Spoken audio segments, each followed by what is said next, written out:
Welcome to the first video in the series discussing organic chemistry.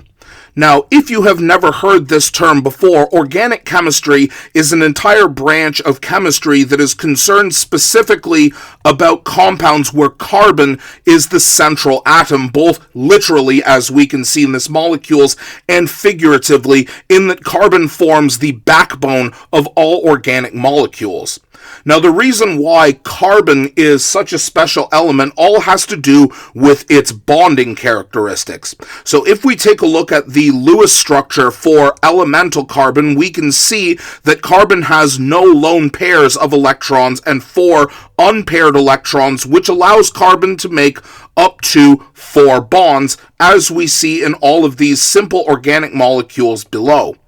The most interesting aspect to carbon's bonding characteristics is not the fact that it can simply make 4 bonds. There are other elements that can do that, but it is the way in which carbon forms 4 of its bonds. For example, when carbon bonds with itself, it can form linear structures that we call chain structures. So we can see this molecule here has 4 carbons all bonded to each other like this, whereas this structure here is what we call a ring structure because each of the carbons is arranged in a circular formation like this, and most importantly, these chain and ring structures are actually formed by carbon making bonds with other carbon atoms, and this is a behavior that we don't see in a large variety of elements.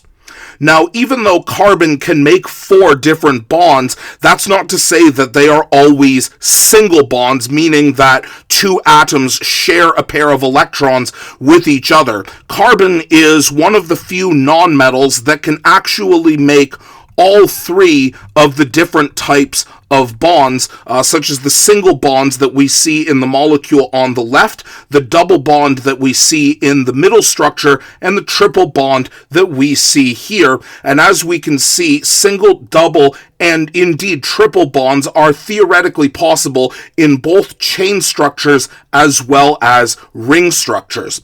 Finally, if we address the quality of the bonds that are formed by carbon, in order to understand why carbon almost exclusively forms covalent bonds and almost never exists in an ion, we need to consider carbon's electronegativity, which is simply a measurement of how easily carbon is able to gain electrons and hold onto its own electrons. From the periodic table, we can see that carbon has neither an extremely high electronegativity like fluorine or oxygen, nor an extremely low electronegativity like the alkali metals. Its electronegativity sits somewhere in the middle range, meaning that it is not particularly good at gaining electrons compared to other nonmetals, nor is it particularly good at losing electrons like the metals. This is why carbon almost exclusively forms covalent bonds. And recall from Science 10, where you learn the difference between covalent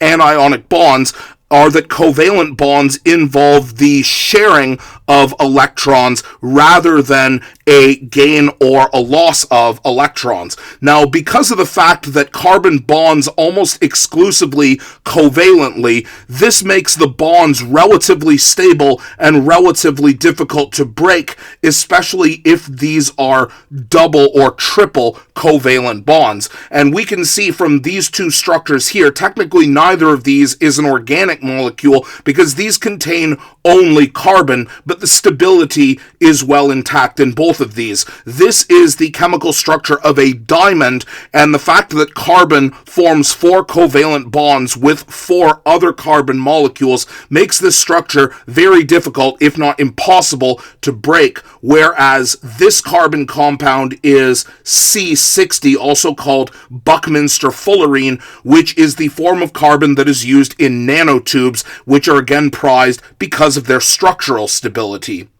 In the next video, we're going to look at detailed structures of the simplest organic compounds, which are not just carbon bonded with itself, but carbon bonded with the most common element in the universe, that of course being hydrogen, which is why we know these organic compounds as hydrocarbons, which, as mentioned previously, will be the focus of this video series.